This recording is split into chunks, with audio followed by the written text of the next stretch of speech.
There is a specific kind of quiet that arrives when you realize no one is coming to save you. It isn't necessarily loud or violent.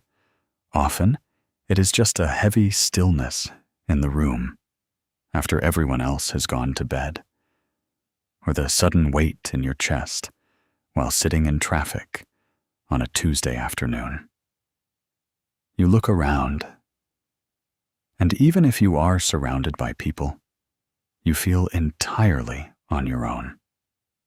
For a long time, we are taught to fear this space. We try to fill it with noise, continuous scrolling, or endless busyness just to avoid sitting across from ourselves. But genuine healing rarely begins in a crowded room. It begins right here, in the quiet moment when you stop running from your own presence and decide to stay. When you spend your whole life looking outward for relief. Turning inward can feel like entering an abandoned house. You step across the threshold of your own mind and notice all the untended spaces, the unexpressed grief gathering dust in the corners, the quiet disappointments you swept out of sight, and the soft, vulnerable parts of yourself that you locked away just to survive. It is completely natural to want to turn back around and run. We are conditioned to seek shelter in other people's opinions, in their reassurance, and in their presence. We convince ourselves that if someone else just understood our pain deeply enough, the ache would finally disappear. But the painful truth is that no one else can feel the exact shape of your silence. No one else can carry the weight of your internal weather. When you rely solely on external hands to piece your broken parts back together, you leave your healing subject to the availability of others. You become a visitor in your own life, constantly waiting for someone to grant you permission to feel whole. Choosing to heal on your own is not about isolating yourself from love or building cold, unapproachable walls around your heart. It is about discovering that you are capable of becoming your own safe haven. It is the realization that the warmth, kindness, and understanding you have spent years offering to everyone else can finally be turned inward, toward yourself. It means looking at the broken pieces of your story, the moments where you felt small, abandoned, or forgotten, and choosing to pick them up with gentle hands rather than walking away. This path requires a quiet kind of courage. It is not the loud, heroic courage that the world praises, but the soft, steady bravery of choosing to sit with your own breath when your mind feels heavy. It is deciding to stay present with your heart when it hurts, rather than numbing the sensation or running toward distractions. When you stop fleeing from your own loneliness, the character of that emptiness begins to shift. What once felt like a hollow void gradually transforms into an open space, a quiet sanctuary where you can finally hear your own voice above the noise of the world. If you are sitting in that quiet space today, feeling the weight of the journey ahead, remember that you do not have to fix everything all at once. Healing is not a destination you reach overnight. It is a slow, tender return to who you were before you learned to hide. You are allowed to take this journey one small step at a time. If this space speaks to you today, take a second to write this in the comments below. I am choosing to stay with myself. Let it be your anchor for what we are about to explore together. Feeling alone is not always about physical isolation.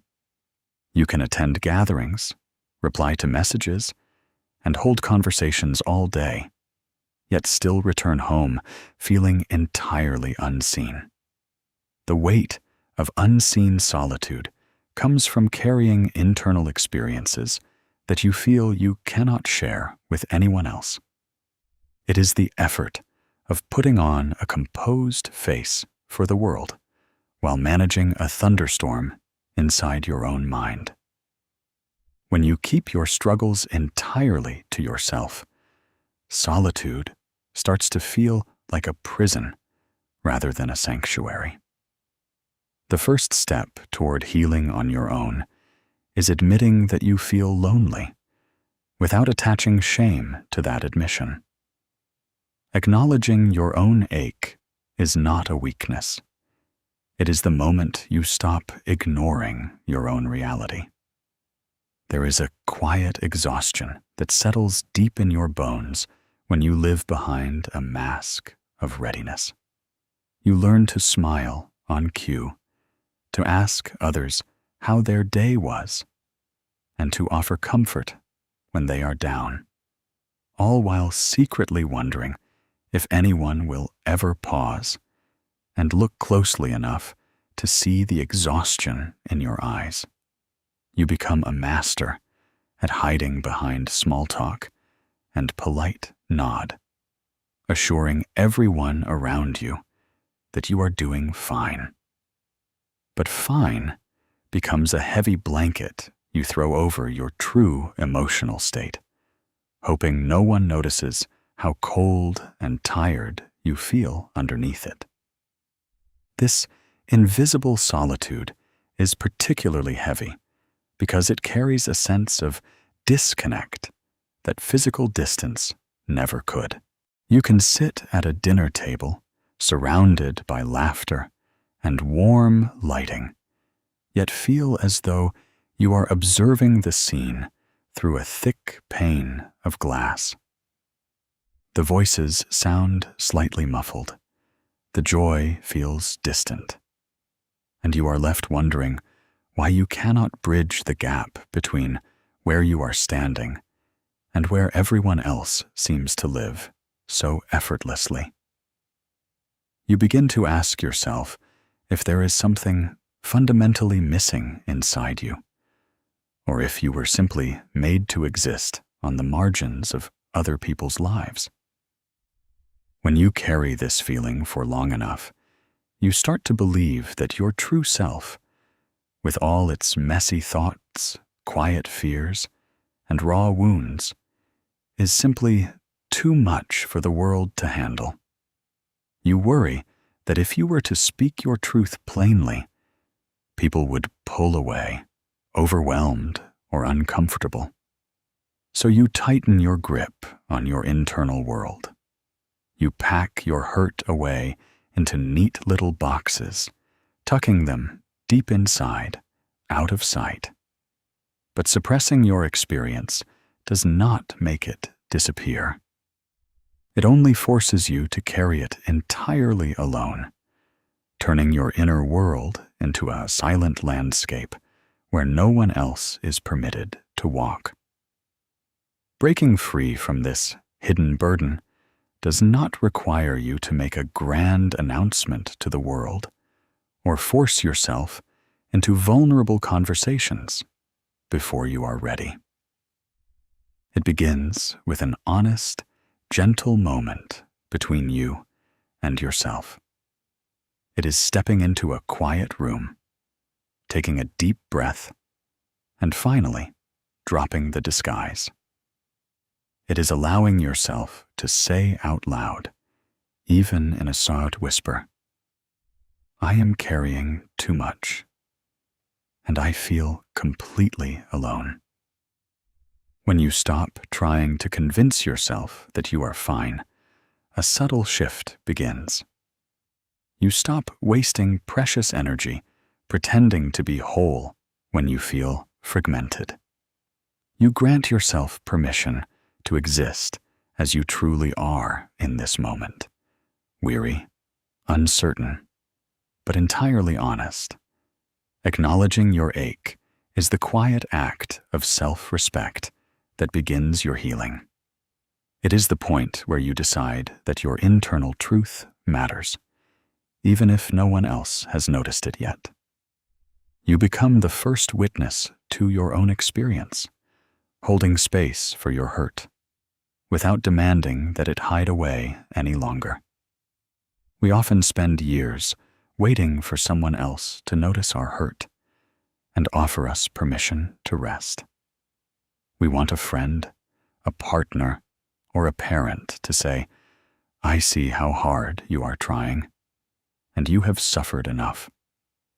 But when that external validation never comes, we remain stuck in a loop of waiting, holding our life on pause for recognition that may never arrive.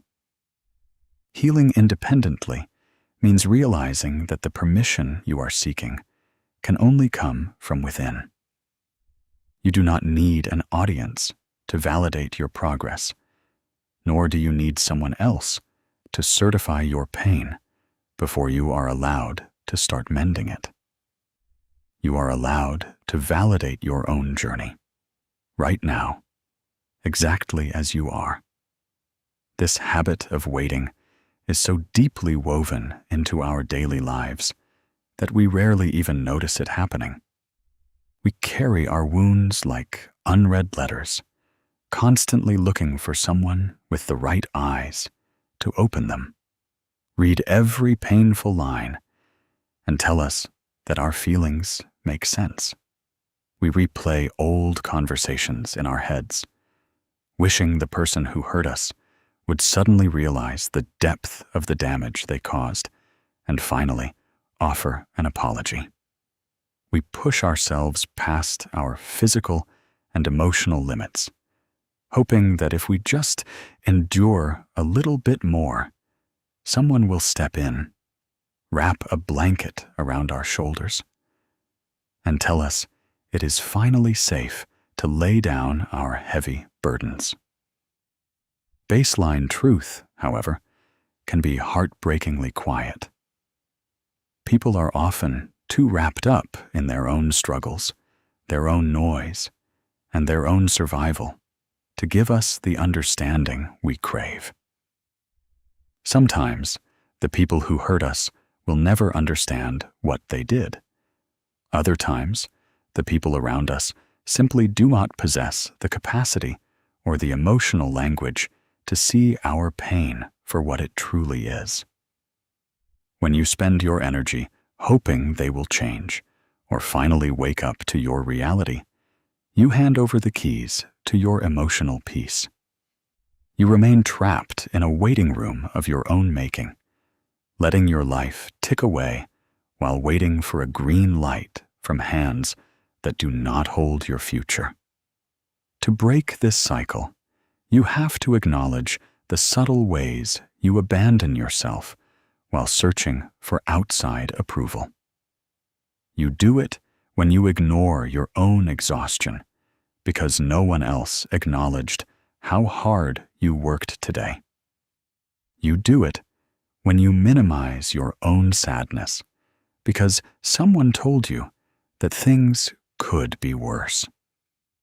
Every time you wait for another person to verify your experience before you allow yourself to feel it, you send a quiet signal to your inner self that your own perception cannot be trusted. Stepping out of this trap requires a quiet, firm boundary with your own mind. It means learning to look at your own journey without needing a witness to prove that it happened. When tears come to your eyes, you do not need someone else to tell you that you have a right to cry. When you make a small bit of progress, choosing to rest, stepping back from an exhausting situation, or simply making it through a difficult afternoon, You do not need a crowd to applaud you before it counts as a victory. Your pain is real because you felt it. Your effort is meaningful because you lived through it.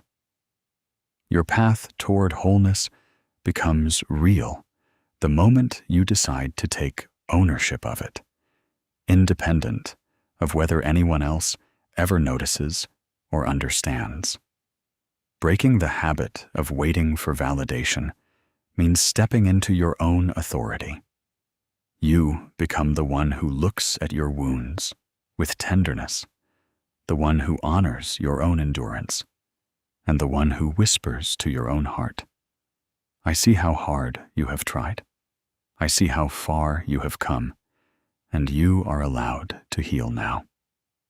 When we are isolated, our internal dialogue often turns harsh.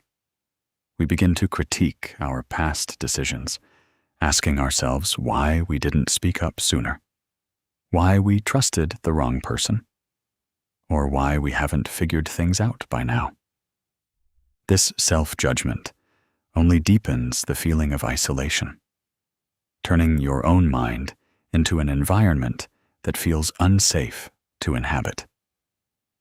Healing requires a deliberate shift from self-criticism to radical self-compassion.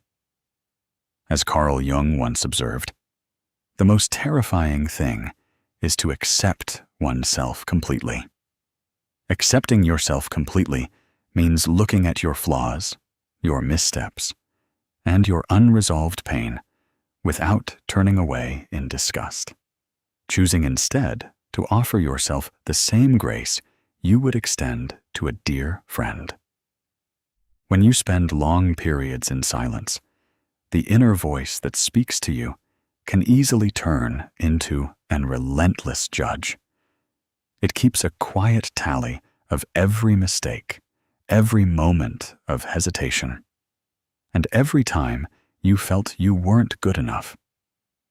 You find yourself replaying old choices with a harsh, retrospective lens, punishing yourself for not knowing then what you only know now. You question your own worth, wondering if the loneliness you feel is somehow a consequence you earned rather than a pain you are simply enduring. This relentless judgment creates a quiet, internal war, making your own mind the coldest place you could possibly be. We often believe that being hard on ourselves is necessary for growth. We treat self-criticism like a whip to force our own improvement, fearing that if we stop judging our flaws, we will become stagnant or complacent. But cruelty toward yourself never leads to genuine healing. It only wears down your spirit, making you feel smaller, weaker, and even more disconnected from your true potential. You cannot criticize yourself into a state of peace. You cannot shame yourself into a version of yourself that feels worthy of love. Shifting toward compassion requires a slow, intentional re-education of how you talk to yourself in the dark. It begins with noticing the tone of your internal voice when things go wrong. Instead of immediately pointing out your shortcomings, you learn to pause and offer a moment of patience. You recognize that the version of you who made those past mistakes was likely operating from a place of exhaustion, fear, or a desperate need to feel safe. They did the best they could with the awareness and emotional strength they had at that moment. Looking back at that past self with disappointment changes nothing, but holding them with understanding allows you to finally let go of the burden. Choosing compassion over judgment means allowing yourself to be a human being in progress. It is accepting that you will have days where you feel lost, emotional, or unable to carry everything gracefully, and deciding that you are still worthy of gentleness on those days. When you replace judgment with soft curiosity, your inner world begins to soften. The sharp edges of your mind grow smoother, and the quiet spaces inside you stop feeling like a courtroom where you are constantly on trial. Carl Jung's insight reminds us that true self-acceptance is scary because it requires us to drop all our defenses and look at our unpolished reality without pretense. Yet, it is within that very acceptance that true transformation occurs. When you stop fighting who you are and begin offering yourself warm, unconditional grace, your solitude stops feeling like a punishment. You create a safe, compassionate home within your own mind, a steady sanctuary where healing can finally take root and flourish. Most of our daily habits are subtle attempts to escape how we feel. When discomfort arises, we reach for our phones, flip through continuous media, or jump into tasks just to stay occupied. We do anything to avoid feeling the raw edge of sadness, disappointment, or grief. But buried emotions do not disappear. They simply sit beneath the surface, draining your energy until you address them. Healing on your own means learning to sit quietly with a difficult emotion for 5 minutes without trying to fix it, distract yourself, or rationalize it away. When you allow an emotion to exist fully without resisting it, it eventually passes through you, leaving room for clarity. We live in a culture that teaches us to treat emotional pain as a problem to be solved immediately. The second a wave of sadness washes over us, or anxiety makes our chest tighten, our instincts kick in to protect us. We look for a quick exit. We try to think positive thoughts. We force ourselves to look on the bright side, or we throw ourselves into continuous activity just to outrun the shadow of what we are carrying. We treat our own heavy feelings like unwanted guests, rushing to lock the doors and draw the blinds whenever they come knocking. Yet running from your emotions only extends their hold over your life. When you refuse to feel something, you do not destroy it. You merely bury it alive inside your body. It stays there, lingering in the background as an unaccounted-for tension in your shoulders, a quiet restlessness in your belly, or a sudden, unexpected outburst of irritation over something small. The energy you spend keeping those heavy feelings pushed down is the very energy you need to rebuild your life. You end up exhausted, not from the emotion itself, but from the endless effort of keeping it at bay. Sitting with uncomfortable emotions requires a profound shift in how you relate to your inner world. It means stopping the fight. It is the practice of sitting down on the edge of your bed, placing a hand on your heart, and saying to the sadness or the fear, "I see you. You are allowed to be here right now." It is giving up the need to analyze why you feel this way or to map out a quick solution. You simply let the feeling exist in its raw, unedited form, recognizing that an emotion is not a permanent state of being. It is simply a wave of energy passing through your nervous system. When you allow yourself to stay present through the discomfort, something remarkable begins to happen. You discover that the emotion you feared so much will not break you. The sadness will rise, reach its peak, and slowly begin to recede, much like a tide pulling back from the shore. The anxiety will soften its grip once it realizes you are no longer fighting it. By giving your feelings the space to be heard, you release the pressure that has been building up inside you for months or even years. This quiet practice of emotional presence builds an unbreakable internal trust. You begin to realize that you are strong enough to handle your own heart, no matter what it is carrying.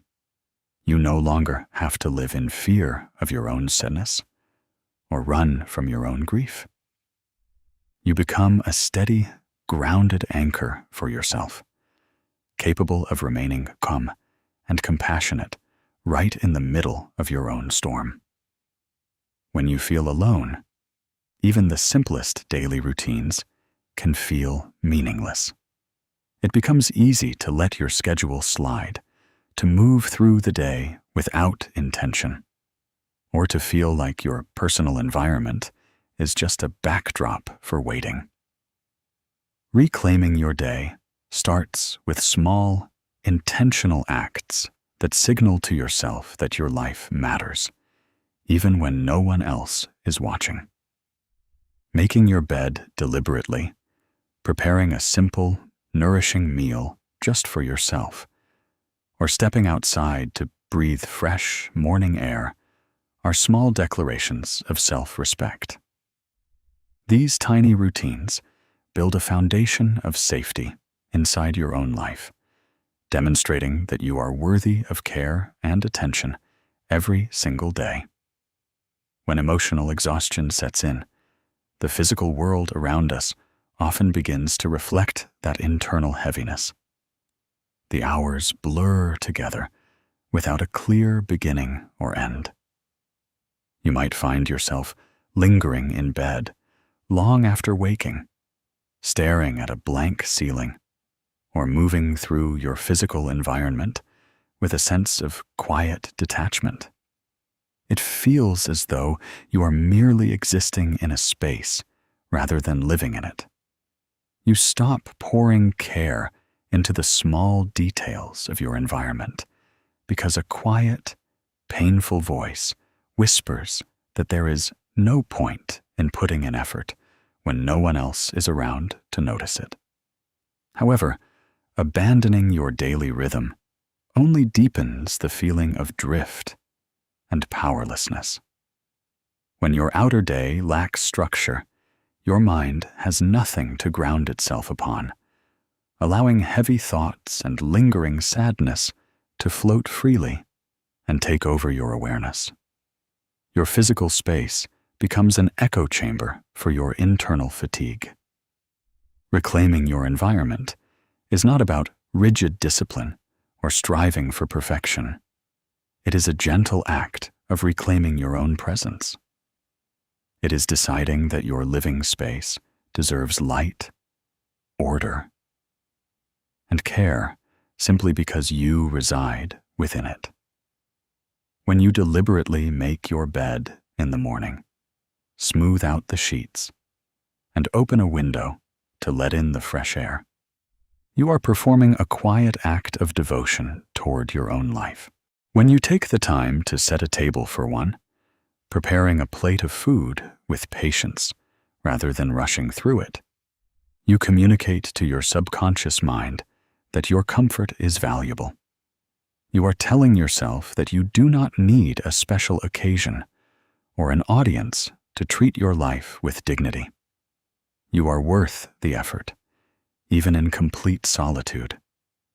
These small, intentional acts serve as anchors throughout your day. They bring your wandering, anxious thoughts back into the reality of the present moment. Stepping outside to feel the warmth of the sun on your skin, stretching your legs, or pausing to sip a warm drink while watching the morning light are tiny sanctuaries of peace that belong entirely to you. They break up the long, overwhelming stretch of a difficult day into gentle, manageable moments. Over time, these modest routines build a sturdy foundation of self-trust and personal dignity. They create an environment that feels welcoming, warm, and safe to return to at the end of the day. You stop viewing your living space as a place of isolation and begin to see it as a sanctuary that supports your healing. By reclaiming the rhythm of your days, you reclaim your life, one small, quiet decision at a time.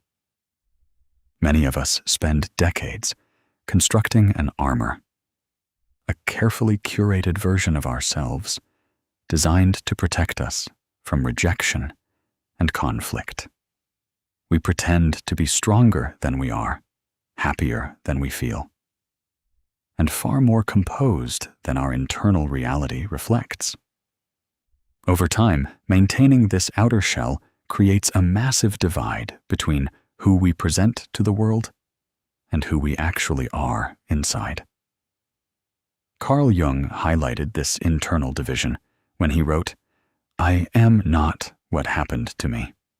I am what I choose to become." To heal, you must begin the gentle process of setting down the protective mask. You do not have to be strong all the time, nor do you have to perform strength for an audience when you are internally exhausted. The armor we wear usually begins as a form of survival. Early in life, when we experience hurt, misunderstanding, or sudden rejection, our instinct is to protect ourselves from ever feeling that vulnerable again. We build a persona designed to please, impress, or stay quietly out of the way. We learn which parts of ourselves draw praise and which parts cause friction. So we hide our softness, mask our anxieties, and display only the polished, reliable pieces that others expect to see. We become the strong friend who always has it together, the agreeable partner who never raises a concern, or the dependable presence who never asks for help. However, carrying this artificial weight day after day requires immense emotional energy. The wider the gap becomes between your external mask and your internal truth, the more exhausting your life feels.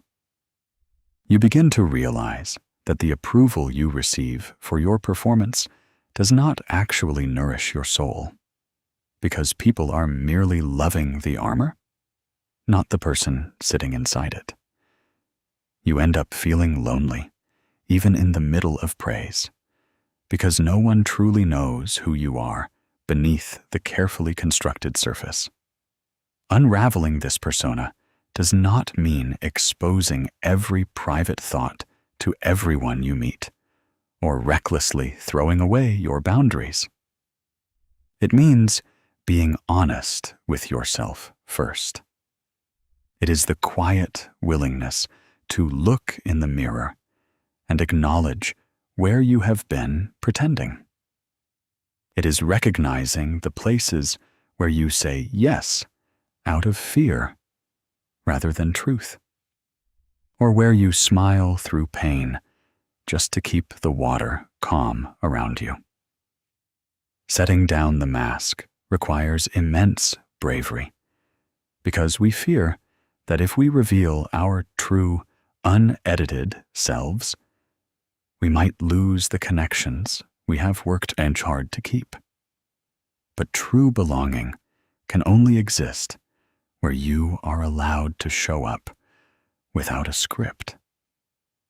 When you start honoring your authentic needs, stating your real boundaries, and admitting when you are hurt or tired.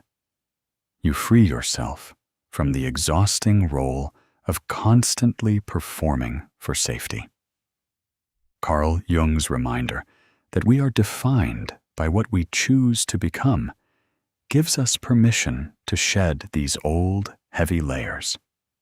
You do not have to remain trapped by the roles you created in order to survive your past. You can choose to step into a life of authenticity today. Dropping your armor allows your spirit to breathe again. It opens up space for genuine peace, self-trust, and deep connection, starting with the quiet, honest relationship you build with yourself. There is a profound difference between loneliness and solitude. Loneliness is the feeling of being empty and disconnected, while solitude is the state of being full and self-contained. When you reframe your time alone, it stops feeling like a punishment and starts feeling like an opportunity for deep restoration. In solitude, you are free from the expectations, demands, and emotional projections of others. You get to discover what you actually like, what your true values are, and what kind of life you want to build moving forward. Solitude becomes the quiet workshop where you rebuild your identity on your own terms. When we first find ourselves stripped of external company or constant distraction, time alone can feel overwhelming. We are so accustomed to measuring our worth through the lens of other people, their presence, their approval, their continuous feedback, that its sudden absence feels like an uncomfortable void. We interpret the quiet as a sign of being forgotten or left behind. But the silence that wraps around you when you are on your own is not an empty desert. It is unassigned, fertile ground waiting for you to decide what to plant within it. In the middle of a crowd, your attention is constantly fragmented. You adapt your language, soften your opinions, and compromise your rhythms just to keep the peace and stay synchronized with those around you. Without realizing it, you absorb the worries, moods, and unspoken desires of the people in your sphere until it becomes almost impossible to distinguish where your own thoughts end and theirs begin. Solitude acts as a necessary filter.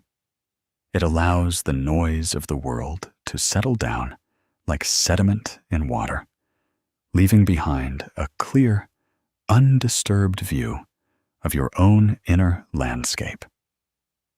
When you stop viewing your quiet hours as a sentence to endure, you begin to reclaim them as a personal sanctuary. You no longer have to explain your tears, justify your silence, or perform a cheerful disposition for anyone else's comfort. You get to sit in a quiet room and ask yourself simple, fundamental questions that you may have avoided for years. What genuinely brings me peace? What am I ready to let go of? Who am I when no one is watching, evaluating, or expecting anything from me? This shift in perception changes everything. Solitude becomes the place where you reconnect with long-forgotten interests, where you heal your tired nervous system, and where you gather the strength that was scattered across years of trying to please others. You start to realize that being alone does not mean you are lacking anything.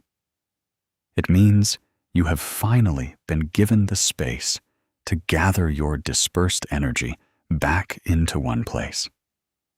As you learn to inhabit your own presence without fear, your relationship with the external world changes completely.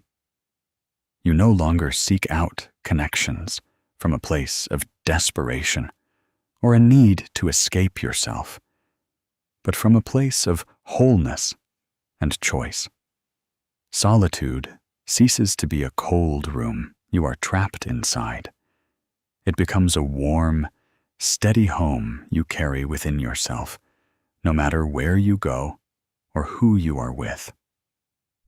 Healing on your own requires establishing clear boundaries, not just with other people, but with your own memory. It is incredibly easy to replay old arguments, past failures, and missed opportunities in your mind, torturing yourself with what could have been.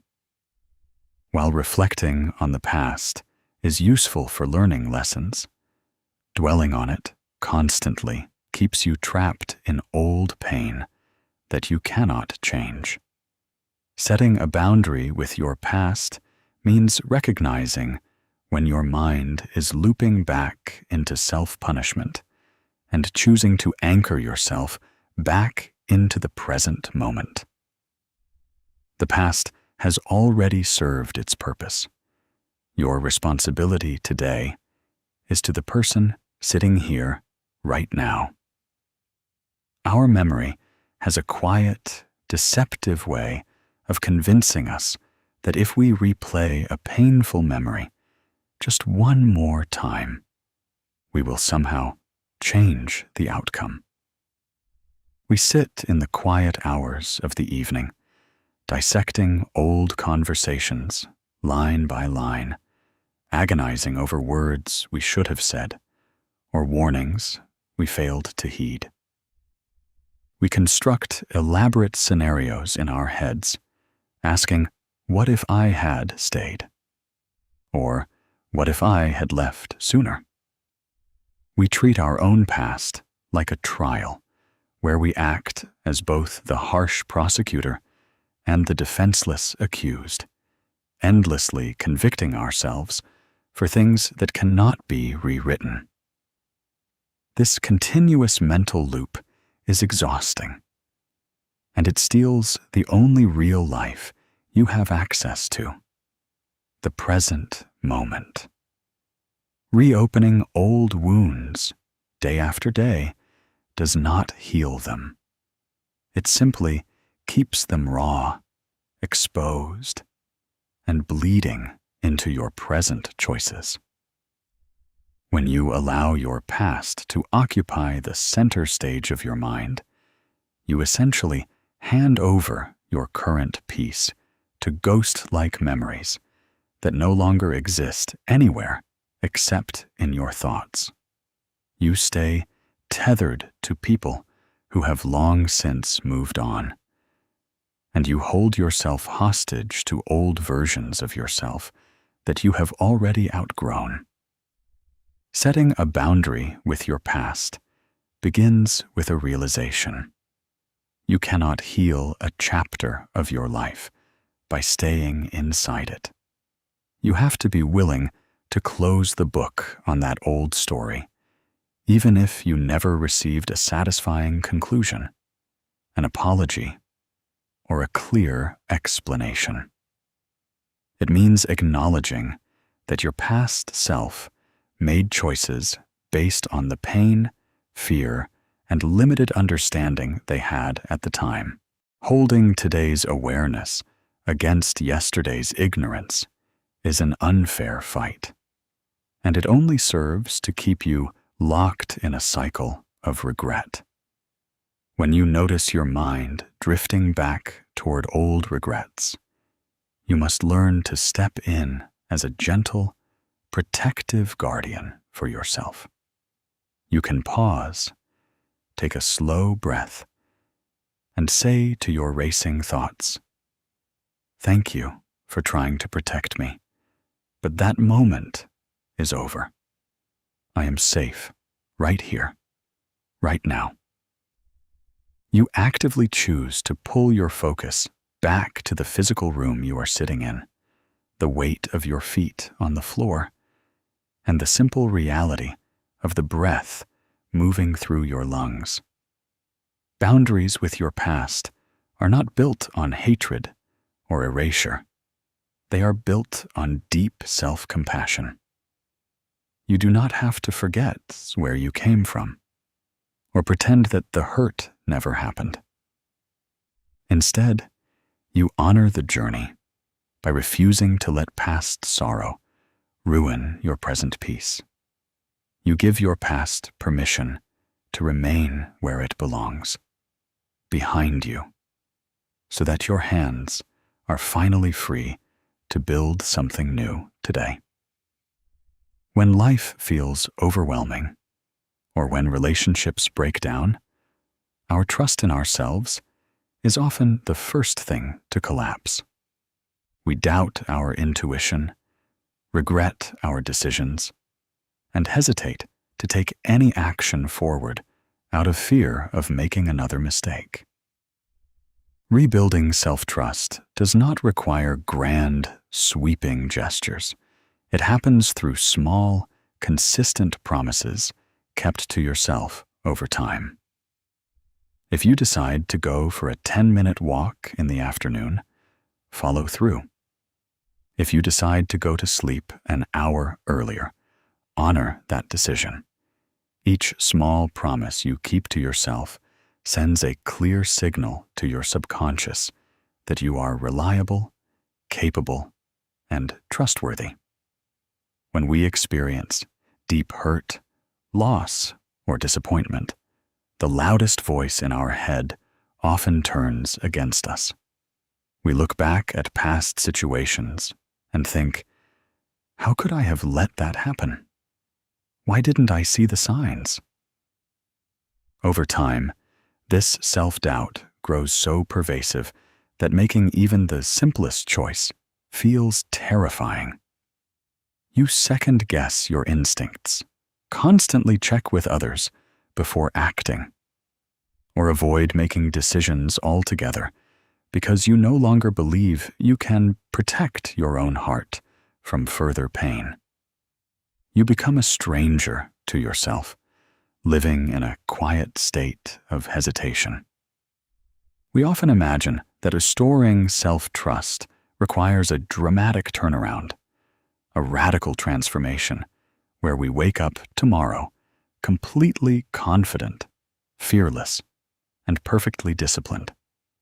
But massive, rigid goals built on top of a fragile foundation almost always fall through, leaving us feeling even more defeated and reinforce the painful belief that we cannot rely on ourselves.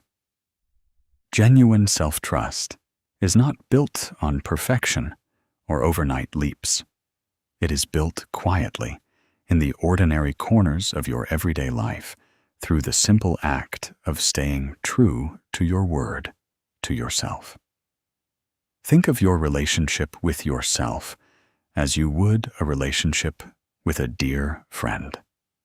If a friend constantly made promises to show up for you and then repeatedly canceled at the last minute, you would naturally stop trusting them. You would guard your heart and stop relying on their presence.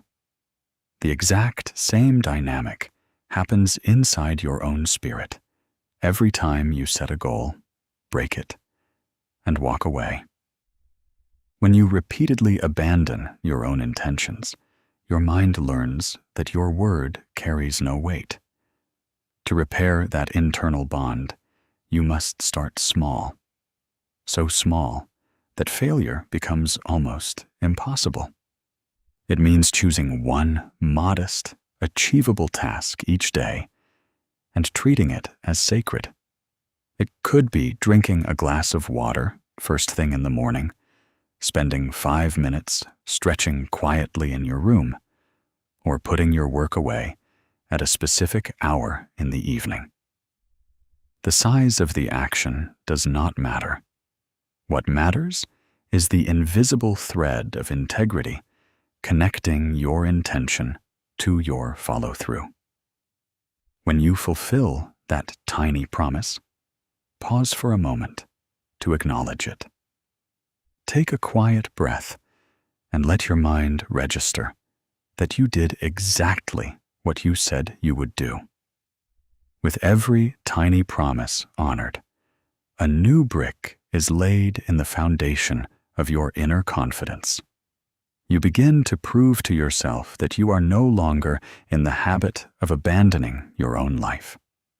Slowly, the quiet hesitation fades, replaced by a deep, unwavering certainty that no matter what comes your way, you will be there to hold, guide, and trust yourself through it. Healing independently leads to a state of quiet sovereignty, a condition where your inner peace is no longer dependent on external circumstances or approval. It does not mean you will never feel lonely again, nor does it mean you don't need human connection. Rather, it means that your fundamental sense of worth and stability is rooted firmly within yourself. You no longer enter relationships out of desperate need, but out of genuine choice. You become comfortable standing in your own shoes, walking your own path, and knowing that whatever comes your way, you have built the internal strength to hold yourself through it. Sovereignty is a gentle, unshakable form of power. It is not quasi-skilled, guarded, or defensive, nor does it require you to build unyielding walls around your heart to keep the world at bay. Instead, it is the quiet, settled awareness that you are the true caretaker of your own inner life. For a long time, you may have lived like a visitor in your own existence, constantly seeking permission from others to feel valid, safe, or complete. You looked to outside voices to tell you who you were, how much you were worth, and whether you were allowed to take up space. Stepping into your sovereignty means stepping back onto the throne of your own life and reclaiming the authority you so freely gave away. When you reach this stage of healing, the nature of your loneliness undergoes a permanent transformation. The deep, agonizing emptiness that once threatened to swallow you whole fades into a calm, spacious solitude. You no longer fear being alone with your thoughts, because you have transformed your inner world into a safe, compassionate sanctuary rather than a battleground. You can sit quietly in a room with nothing but your own breath, and instead of feeling a hollow void, you feel a grounded, reassuring sense of presence. You have finally become a reliable home for yourself. This quiet strength fundamentally alters how you move through the world and interact with those around you. When you know who you are and carry your own emotional stability, you stop settling for half-hearted connections just to escape the quiet. You no longer bend yourself into unnatural shapes to keep the peace, nor do you silence your own truth to earn temporary affection.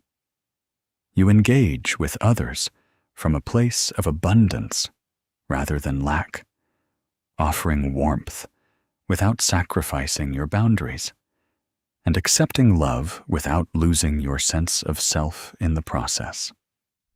Sovereignty does not mean that you will never experience pain, sadness, or disappointment again. Life will still bring unexpected storms, difficult chapters, and moments of heavy doubt. The difference now is that you no longer panic when the winds blow. You know that even if everything around you shifts, your core remains steady. You have learned how to listen to your own grief, how to soothe your own anxiety, and how to pick yourself back up with immense patience and tenderness. You realize that the ultimate goal of healing was never to build a life completely free of pain, but to build a version of yourself that can never be destroyed by it. You stand firmly on your own 2 feet, looking forward into an uncertain future, not with fear, but with a deep, quiet confidence. You are the author of your healing, the anchor in your storm, and the master of your own peace. You have reclaimed your life, and you are finally ready to live it on your own terms. The journey of healing on your own is not easy, but it is one of the most transformative paths you will ever walk. When you learn to sit with your solitude, listen to your internal needs, and treat yourself with patience and kindness, the world around you changes. You begin to walk through life with lighter shoulders, a clearer mind, and a steady heart. Remember that healing is not a race to a finish line. It is a daily commitment to return to yourself, again and again. You are capable of carrying your own life with grace, and your journey back to wholeness starts today. When you step out of the heavy fog of survival and begin to live from this newly found sense of inner peace, you notice that the world hasn't necessarily changed, but your place within it has completely shifted. The subtle, constant weight in your chest that you carried for years finally begins to lift. You wake up in the morning without that immediate wave of lingering anxiety or the quiet dread of facing another day alone. The silence in your room no longer feels like a cold, empty vacuum trying to pull you under. Instead, it feels like a soft, welcoming sanctuary where your spirit can rest without performance or pretense.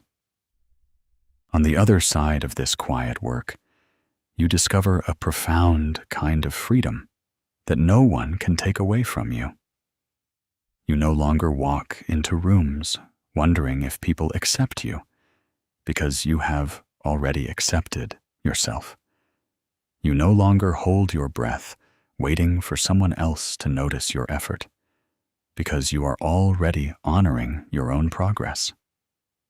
The energy you used to spend running from your feelings, pleasing others, and hiding behind protective armor is finally returned to you. You get to pour that energy into building a life that actually feels good on the inside, rather than one that just looks acceptable on the outside.